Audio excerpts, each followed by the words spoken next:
इसमें बेटा हम कंडक्टर्स और इंसुलेटर्स को देखेंगे। तो आप 3 क्लास में भी पढ़ चुके हैं कि कंडक्टर और इंसुलेटर किसे कहते हैं। कंडक्टर वो चीज़ें हैं जिनमें से करंट पास कर जाता है, और इंसुलेटर वो इंस्ट्रूमेंट्स या चीज़ें हैं जो कि जिनमें से करंट पास नहीं कर सकता।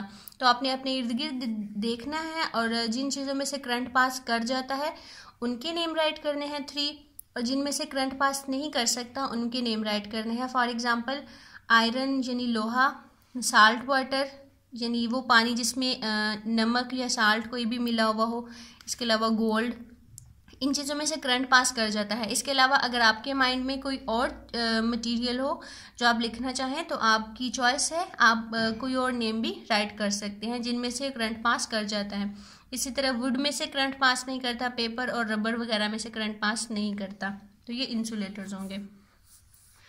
नेक्स्ट क्वेश्चन है right names of any 2 magnetic and non magnetic objects. और आपको ये भी पता है कि मैग्नेटिक चीज़ें कौन सी होती हैं और नॉन मैग्नेटिक कौन सी होती हैं। तो वो 2 थिंग्स के आपने नेम राइट करने हैं। फॉर एग्जांपल नेल्स और मेटल पिन्स, जो लोहे की पिन्स होती हैं वो मैग्नेट के साथ अटैच हो जाती हैं, तो वो मैग्नेटिक मटेरियल होंगी। और नॉन मैग्नेटिक कौन सी होती हैं जो कि मैग्नेटिक के साथ अटैच नहीं होती। फॉर एग्जांपल वुड और पेपर जो है मैग्नेट से अटैच नहीं होती, इसलिए ये नॉन मैग्नेटिक होंगी। नेक्स्ट है suppose your toast got stuck in toaster, why would you unplug the switch before removing the toast with the knife, write your answer in notebook. इस क्वेश्चन में आपसे पूछा गया है कि अगर आपका जो सैंडविच है वो सैंडविच मेकर यानी टोस्टर में फंस जाता है, स्टक कर जाता है, तो आप उस सैंडविच को निकालने के लिए सैंडविच मेकर को खोलने से पहले जो आपका स्विच है उसको क्यों रिमूव करते हैं। अगर आपका सैंडविच जो है वो नहीं निकल रहा तो आप सैंडविच मेकर जो है वो उसको ओपन करने से पहले आप क्या करते हैं, जो प्लग है आपका स्विच है उसको ऑफ कर देते हैं, उसके बाद उसको ओपन करते हैं। आप ऐसा क्यों करते हैं? अगर नाइफ के साथ आप जो है वो छुरी के साथ उस सैंडविच मेकर को ओपन कर रहे हैं तो आप पहले स्विच क्यों ऑफ करते हैं?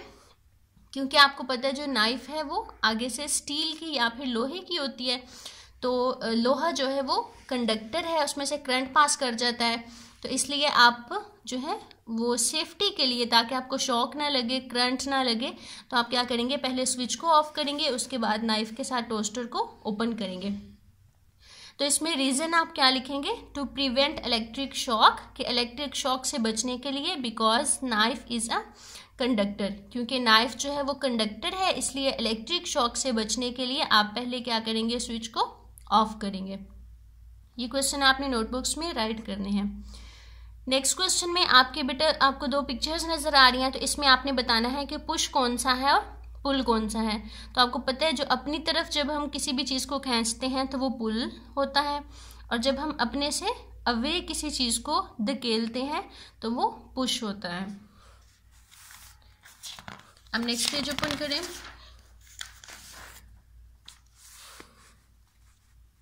नेक्स्ट पेज में बेटा आपकी सोशल स्टडीज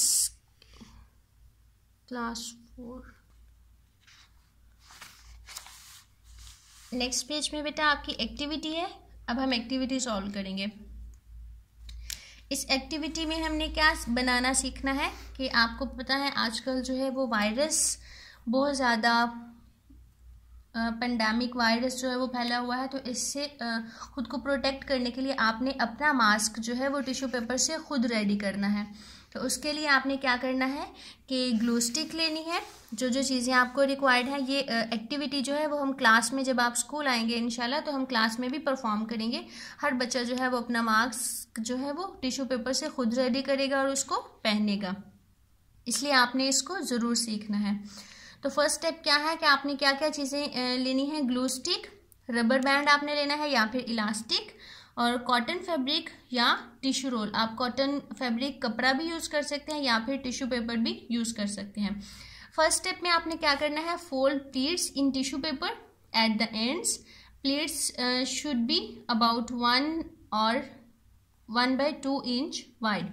कि आपने क्या करना है कि जो है टिश्यू पेपर की इस तरह से छोटी छोटी प्लीट्स बनानी है, जिस तरह आप फैन बनाते हैं ना, पेपर को फोल्ड करके बार बार एक दफ़ा एक तरफ को और दूसरी दफ़ा दूसरी तरफ को फोल्ड करके जिस तरह से फैन बनाते हैं, तो उस तरह से आपने इसकी प्लेट्स बनानी है टिश्यू पेपर की। इस तरह से आपने पेपर को टिश्यू पेपर को फोल्ड करना है कि फर्स्ट आपने इस तरह से फोल्ड करना है वन प्लीट, उसके बाद आपने इसको यूं सेकंड प्लीट इसको यूं फोल्ड करना है।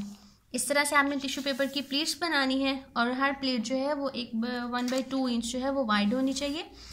नेक्स्ट स्टेप में आपने tie up both ends with glue stick. Both जो एंड्स हैं टिश्यू पेपर के उनको ग्लू स्टिक के साथ जोड़ देना है। उसके बाद हमने थर्ड स्टेप में क्या करना है, जो आपकी इलास्टिक है उसको एंड्स पे ग्लू स्टिक के साथ जोड़ना है। पुट द इलास्टिक और rubber band in the end and seal it with glue stick. उसके बाद आपने रबर बैंड को यहाँ पे अटैच करना है और उसको ग्लू स्टिक के साथ अटैच कर देना है। जब वो ड्राई अप हो जाएगी तो नेक्स्ट स्टेप में आपने repeat the same step at the other and. पहले आपने एक साइड पे रबर बैंड रखना है, उसको ग्लू स्टिक से अटैच करना है। उसके बाद दूसरी साइड पे आपने उसी रबर बैंड की दूसरी जो साइड है उसको दूसरी साइड पे टिश्यू पेपर पे रखना है और उसको ग्लू स्टिक के साथ अटैच कर देना है। उसके बाद फोर्थ स्टेप के आप क्या करेंगे कि जब वो आपका जो ग्लू है वो ड्राई अप हो जाएगी तो आपने सेंटर से जो आपका टिश्यू पेपर है उसको ओपन कर देना है। साइड से वो क्लोज होगा ग्लू की मदद से और जो सेंटर से आपने उसको ओपन कर देना है और वो इजीली आप वियर कर सकेंगे। Now open the pleats from the middle point और टिश्यू पेपर कि जो सेंटर से आपने उन प्लेट्स को अब ओपन कर देना है तो आपका जो मास्क है वो रेडी हो जाएगा और आप वियर करेंगे। ये जो आपका स्टेप एक्टिविटी है ये आपकी क्लास में परफॉर्म की जाएगी। आप अपना मास्क खुद रेडी करेंगे, इसलिए जो एक्टिविटी है आपने मास्क रेडी करना जो है वो ज़रूर लर्न करना है।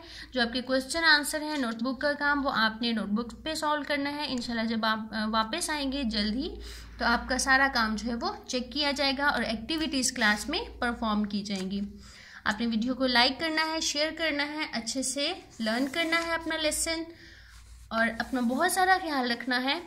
थैंक यू, अल्लाह हाफिज़।